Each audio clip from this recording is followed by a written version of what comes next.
mga kaibigan, magandang hapon sa ating lahat. Ito na naman ang yung love coach at kaning ko partner, Ate JB. So masaya ako kaibigan kasi may nagtanong na naman.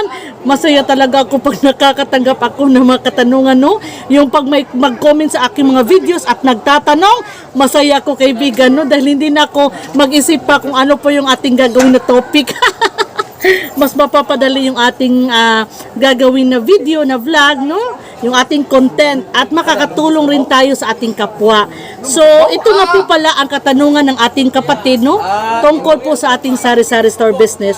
Pasensya nga po pala sa aking background, medyo maingay po, no? Kasi maraming mga tao sa labas ng aking tindahan. Please don't mind po. So, ito po ang katanungan ng ating kapatid na si Sis May Chanino. Shout out sis, no? May Chanino. Ito ang katanungan niya kaibigan. Ate JB, pa-help po. Magkano ba presyuhan ng alak? Nalilito kasi ako. Baka mahal o mura ang presyo ko. Bagong sari-sari lang po ako. Salamat, sana mapansin. Kaibigan! Direct to the point si Ate JB. Dapat talaga sa alak, yung ating patong ay 20%, 15 to 20%. Ako may mga alak po ako na 15, sometimes 20% yung patong. So maganda talaga 20%, no? Kasi most of the alak, ang laki ng puhunan. So ganito, 20%. Kung ang puhunan ng isang alak ay 100, ibenta mo ng 120. Kung ang puhunan ng alak ay 50 pesos, ibinta mo ng 60. Dagdagan mo, no? Kung ang 20% sa kapital, ito yung tubo mo, patong mo sa yung mga alak. So, dapat ganun kaibigan, no? Ayan, so ngayon, ipapakita ko na po sa inyo yung mga alak ko na tinitinda ko dito sa aking tindahan para na rin, no, mabigyan ko kayo ng ideya kung magkano ay yung ating bintahan.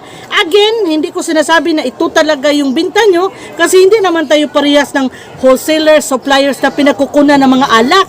So, nasa sa inyo na po yan. Pero, maganda talaga 15 to 20% yung patong natin sa mga alak. Ayan, so sana panoorin nyo po hanggang dulo yung ating video dahil alam ko, makakatulong po ito sa ating lahat, no? Para lalo pang lalago yung ating sari-sari store business. Ayan mga kaibigan, saktong-sakto, no? Dumating yung order natin, no? Sa ating supplier ng soft drinks at saka mga alak, yung ating Red Horse at saka, beer, San Miguel Beer. So ngayon, sasagutin na natin yung katanungan ng ating kapatid, no? Magkano na ba yung apresyohan ng mga alak? Teka lang, no? Ang hirap tayo maghawak ng kamera. Lagay mo na natin sa loob to kaibigan, ha? Oh! Cash in! Tingnan natin, mayroon pang nagpapakash in mga kaibigan. Ayan. So, 6 na cases po ang in-order ni Ate GB dahil mayroon pa naman tayo sa inside sa ating refrigerator. Tingnan nyo, no? Yan, may magpapakash in. Bigyan naman na natin, ha? Yung ating customer, cash in daw. Kaibigan, yung ating soki, pogi yung gwapo. Napakash in siya kaibigan ng 300. Ayan. So, susuklian na muna natin, ha?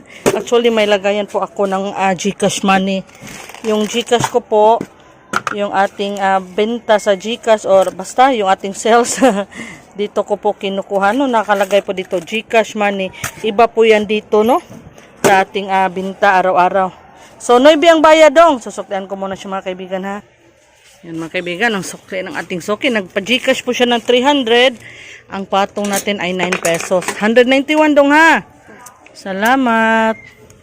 Ngayon kaibigan, balik tayo, no? Sa ating topic. So, magkano daw ang presyuhan ng mga alak? So, andito yung ating resibo kaibigan. So, presyo ng mga alak, ang puhunan po ng Red Horse ngayon, isang case, maliit man or malaki, jumbo or 500 ml, 500 kaibigan, ay ano po, ito po, 680. So, hindi ko po alam sa ibang lugar, sa wholesalers, dyan sa inyo, sa supplier, basta sa amin po, yung capital, 680. Ito po yun. 680. Ayan. At ang binta ko po nito ay 140 pesos isa.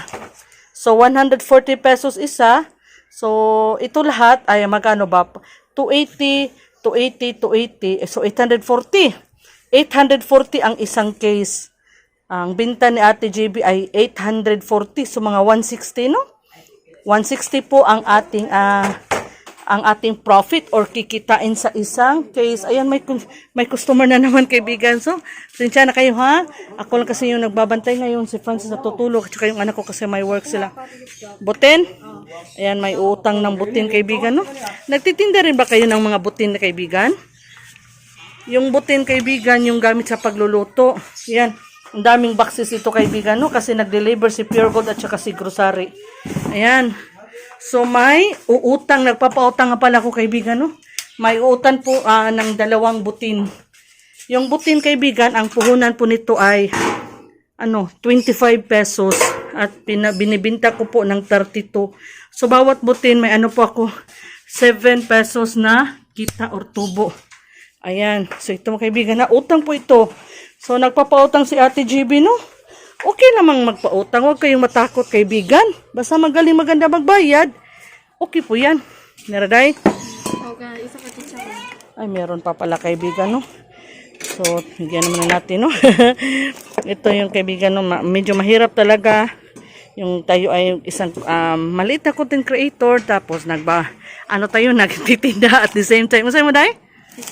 Asahang dili. Dili halang? Ayan. Nera. Ililista ko muna kaibigan, no? Baka makalimutan ni Ate JB. Yung kanyang mama nga pala kanina nagbayad kaibigan, no? So, ito ang utang niya, no? Ano po ito? Isang kinsinas, 15 days. Mga 2 linggo po ito, no? 2 weeks. Yan, so sa kinsinas ito, 2,491. Ito yung utang nila sa akin at nabayaran na kanina, no? 2,491. Walang balance ha.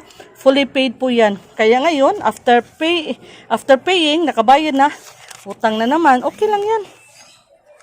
Utang ulit kasi tapos naman magbayad. Tsaka fully paid. So, lista na muna natin mga kaibigan ha. Kaibigan, nalista ko na po. Back to our topic na naman ha. Pasensya po talaga kayo mga kaibigan ha.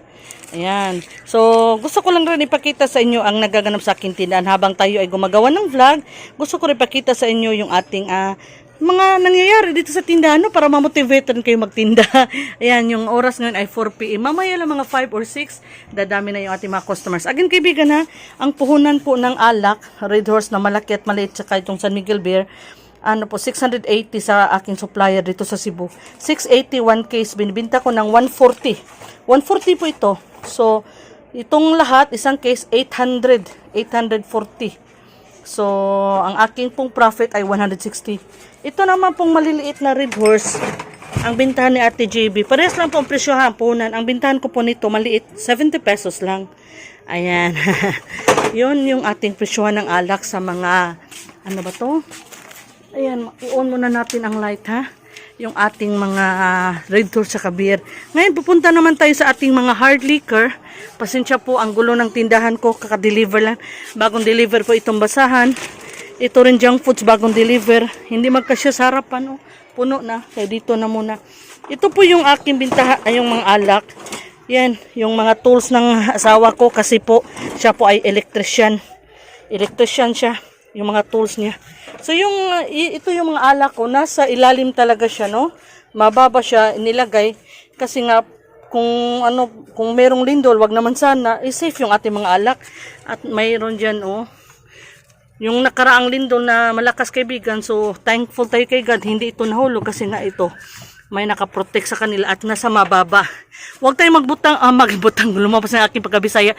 Huwag tayong maglagay ng alak sa matataas ha, baka mahulog kaibigan. So dito, ayan. So itong kulafo kaibigan, puhunan 44, depende sa grocery 44, sa ibang tindahan 48.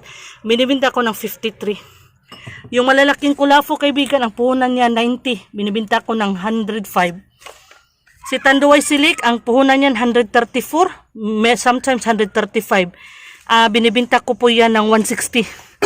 Si Primera, ganun din ang puhunan, malapit 130, binibinta ko rin ng 160. Yan. Meron pa dito na sa ayan, ito si Mojito kaibigan, puhunan niyan 128, binibinta ko ng 155 pesos. At ito naman sa Emperador, puhunan yan 130 plus. Yan, may alikabok na, no? Wala kasi nag-inom ngayon kaibigan ng mga hard liquor. So binibinta ko ng 160. Ayan. Ito ang Bada Bar na maliit 77. Ito po, yan, Ito po ay 5 years. Puhunan 77, binibenta ko ng 85. And then meron din tayong 65. Kunin ko lang ha, ayan. Ang puhunan po dito ay 60, binibenta ko ng 75. Tando ay 65. Ha? Sa isinta. Ito po kaibigan, ang bintahan natin ng GSM Bilog ay 75. Ang 4 kantos natin ay 80. Yan. Sunay 72, Tanduay ay 50. 55 pala. Ayan. Uy, meron na namang magpa-Gcash sa mo dong? Cash out? Cash out siya 2,000 kaibigan. Oh, yung 2,000, ano dong 60 pesos. Yung 1,000 kasi kaibigan ay 30 pesos. So 2,000 dong. Ata ko number dong? 1,000 lasa. So shout out no sa ating mabait na customer si Seiji. Ayan, oh yan. 2,000, nagpapakash out siya ng 2,000. Ang bayad, patong ay 60 pesos. Ayan, meron na naman tayong customer dito. Ano mo dong? Si Jeffrey Paldo siya, oh. 2,000 pesos. Ayan, bigyan na muna natin siya kaibigan. Ayun sa inyo aking Gcash money. Ito yung ating Gcash money. Kulang pa yan kaibigan kasi 2,000. Huh. Yan, bigyan ko muna siya kaibigan ha. 2,000 ang kanyang cash out. Ayan mga kaibigan. No? Cash out po ito, 2,000. And then, 60 pesos po ang bayad sa 2,000. Kaya naman, 1,914 na lang ang sa customer natin. So, bilangin natin. 1,000, 1,5, 1,6, gisingot ko do, 1,7, 1,8, 1,940 ha. 60 ang bayad. Kaya yung 2,000 niya, 1,914 na lang. Salamat. So maganda yung Gcash kaibigan. Mag-Gcash ka rin, no? Yan kay Jeffrey. Saan ni daw? Yan, so okay natin si Jeffrey rin, no? Salamat. Lagi magpasalamat kay meron na naman. Oh, maganda. Magandang. Hindi na ito binibini. Ginang. Si Maika. Bombay. Nagtitinda rin tayo nito kaibigan. Oh. 10 pesos po sibuyas Bombay. Salamat. Oy, si Caleb. Marami tayong customer. Fish cracker. 10 pesos. 10 dong, oh. Yan. Thank you. Marami tayong customer. Mukhang na siya gamis, day. Kaya ba na siya mukha na, ne? Yan. Tinanong ko yung mama kaibigan kung kumakain ba yung anak niyang gamis kasi hindi po ito siya pwede sa mga bata. O, patsin ko. Caleb, say hi! Ang ganda ng smile. Buyag. Bigyan naman na natin. So, plastic, day? Isod lang take matagak. Sige, bigyan ko muna kaibigan ha. Ayan. Thank you kay Lipsy. Pogi buyag no. Ayan. Oh, thank you. Ang bait naman. Thank you. Pundoy lang. Oo, mukha na punduan eh. Ayan kaibigan no. So, ito kaibigan gamis. 40. Ano kaibigan, 4 na piraso, 5 pesos. Ayan, so merong lagyan muna natin yung ating ano ha. Ayan, so habang tayo ay nagtatalakay, pinag-usapan natin magkano ang presyo ng mga alak. Meron naman tayong mga customers. Thank you God. Coke, puro Coke. Coke, kaibigan, 50 pesos mga pala ang bintahan ni Ate GB no ng Coke, tsaka Royal. 50 pesos ang litro kaibigan. Uy, ang hirap magdala. Teka lang, baka mabitawan ko. Ara dong, oh. Ayan, 50 pesos. Ang pundo ay 20. Meron deposit yung kaibigan. Bawat bote ng litro, 20 pesos. So, 100 pesos, 2 litro. At saka bote, 40 pesos deposit. 140 dong. 360 na lang, sukli. Meron siyang deposit kaibigan. So, ito nga pala yung ating binta kaibigan no, sa ano. Ayan, 1,000, 2,000, 3,000. Ayan, mga 5,000 na ito kaibigan. Yung ating binta. So, suklian naman na natin siya ng 360. So, meron na tayong mga 5,000 kaibigan, no? Alas 4 pa lang ng hapon. Maraming salamat po, Panginoon. So, 360. Mga 5,000 more or less yung ating binta. Alas 4 pa lang ng hapon. God is good talaga. 360 dong, naka-deposit 40 ha. Meron siyang deposit kaibigan. Meron kasi deposit kaibigan 20 pesos isa. Para hindi tayo ma-stress. Kung hindi nila isauli, okay lang. Meron namang deposit. Salamat si Jay. Sabi niya, sasauli talaga niya kasi kaibigan, merong deposit na 40 pesos. Ayan, so mag-refill tayo ha. Isa ring tip kaibigan, pag buy mo bili, refill agad. Para palaging may malamig. O, tingnan nyo. Ayan. Si Ate GB ay ano lang ha. Nagpa-price tayo ng mga alak. Sinagot lang natin yung katanungan ng ating kasari. And then, meron naman tayong habang natin ito sinasagot yung katanungan niya, magkano presyo ng mga alak, tayo rin ay nagbibigay ng tips. Yan, mahalagang tips para lalong lumago yung ating negosyo. Katulad ng pag may bumili, refill agad. Yan, so katulad ng magkano ang patong sa GCash, o di ba? Yan, pinapakita rin natin yung ating iba mga paninda. So marami tayong matututunan, kaibigan. Yung topic natin, magkano ang presyohan ng alak, pero may plus si Ate GB. Kung ano yung katulad nito, kung hindi ka pa nagtinda nito, magtinda kayo na. Kalamansi, 3 piraso, 10 pesos. O di ba? Pinapawisan na si Ate GB, kaibigan. Yan. So, ito yung ating GCash money. So, ligpit na muna natin ito, kaibigan. And mamaya lang, dadami na yung ating mga suki, yung mga customers. Kasi pag alas 5 na ng hapon, papuntang gabi, peak hours po yun. So, ngayon, ang oras ay alas 4:49. At nakabinta na tayo ng more or less 5,000 pesos. Sarado pa tayo kanina kasi namalingki. Pero kahit sarado tayo kanina, nakabinta para tayo ng more or less 5,000 pesos. Na 5,000 pesos sa hanggang alas 4. So, thank you so much, guys.